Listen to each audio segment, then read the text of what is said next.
గత కొన్ని దశాబ్దాలుగా సూపర్ మ్యాన్ పాత్ర అనేది తరాలను అలరిస్తూ వచ్చింది. ఈ సూపర్ హిట్ ఫ్రాంచైజీని మరోసారి కొత్త శైలిలో ప్రదర్శించే పనిని DC స్టూడియోస్కి చేపట్టింది. ప్రత్యేకత ఏమిటంటే ఈసారి బాధ్యతను Marvel Studios Guardians of the Galaxy director James గన్కు అప్పగించారు. ప్రపంచవ్యాప్తంగా కోట్లాది మంది హాలీవుడ్ అభిమానులు ఎంతో ఆతృతగా ఎదురుచూస్తున్న సూపర్ మ్యాన్ లెగసీ థియేటర్లో అడుగుపెట్టింది. ఇండియాలో ఏకంగా ఈ సినిమా 1000కి పైగా థియేటర్స్లో విడుదల కావడం విశేషం. ఈ చిత్రంలో డేవిడ్ కార్న్స్వెట్ సూపర్ మ్యాన్గా కనిపించారు. మరి ఈ కొత్త సూపర్ మ్యాన్ అంచనాలను అందుకోగలిగాడా అన్నది రివ్యూలో తెలుసుకుందాం. సూపర్ మ్యాన్ ఓవైపు ప్రమాదాల నుంచి కాపాడుతూనే మరోవైపు న్యూస్ రిపోర్టర్గా పనిచేస్తాడు. ఈ సూపర్ మ్యాన్ అవతార్ గురించి తన స్నేహితురాలికి మాత్రమే తెలుసు. కాగా సూపర్ మ్యాన్ 2 దేశాల మధ్య యుద్ధాన్ని ఆపుతాడు. అమెరికా స్నేహపూర్వక దేశమైన బొరేవియా ఆక్రమించాలనుకుంటున్న జోహాన్పూర్ ప్రజలను కాపాడాలని అనుకుంటాడు. అతను ఇలా చేసినప్పుడు అమెరికా ప్రజలు అతనికి వ్యతిరేకంగా మారతారు. మధ్యలో లెక్స్ లూథర్ అనే విలన్ బిలీనియర్ వ్యాపారవేత్త. అతను సూపర్ మ్యాన్పై అసూయపడి ఈ పరిస్థితులను ఉపయోగించుకుని అందరినీ సూపర్ మ్యాన్కు వ్యతిరేకంగా మారుస్తాడు. ఇప్పుడు సూపర్ మ్యాన్ తన నిర్దోషిత్వాన్ని ఎలా నిరూపించుకుంటాడు, ఈ సమస్య నుండి అతను అమెరికన్లను ఎలా కాపాడాలనుకుంటున్నాడు అన్నది స్టోరీ.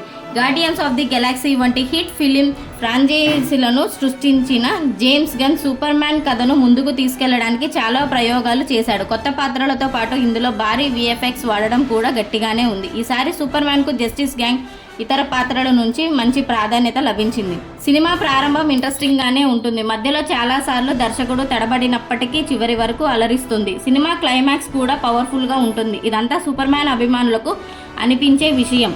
సామాన్యుడు తయారు చేసిన యంత్రాల వల్ల దెబ్బలు తింటూ ఏడుస్తూ భావోద్వేగానికి లోనవుతూ ఉండే సూపర్ మ్యాన్ను చూడాలంటే బహుశా ఎవరూ అనుకోరేమో. ఈ సినిమాలో హీరో కంటే క్రిప్టో పాత్ర పవర్ఫుల్గా అనిపిస్తుంది. చిన్నపిల్లలు సినిమాలాగే అనిపిస్తుంది. అయితే సినిమాలో 2 ముద్దు సన్నివేశాలు ఉన్నాయి.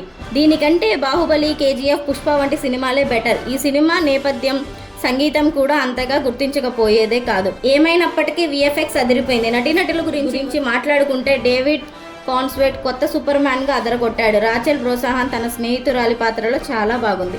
విలన్ పాత్రలో కనిపించే నికోలస్ హాల్ట్ ఒకానొక సమయంలో తన విలన్ల సైన్యంతో సూపర్ మ్యాన్ని కూడా అధిగమిస్తాడు. ఎక్స్ మ్యాన్ సిరీస్లో హాంక్స్ బీస్ట్ పాత్రలో కనిపించిన వ్యక్తి ఆయనే. ఆయన నటన బాగుంది, కానీ అతని పాత్రను సరిగ్గా రూపొందించలేదు. మొత్తం సినిమాలో ఎవరైనా అద్భుతమైన నటన కనబరిచారా అంటే అది super man super dog crypto.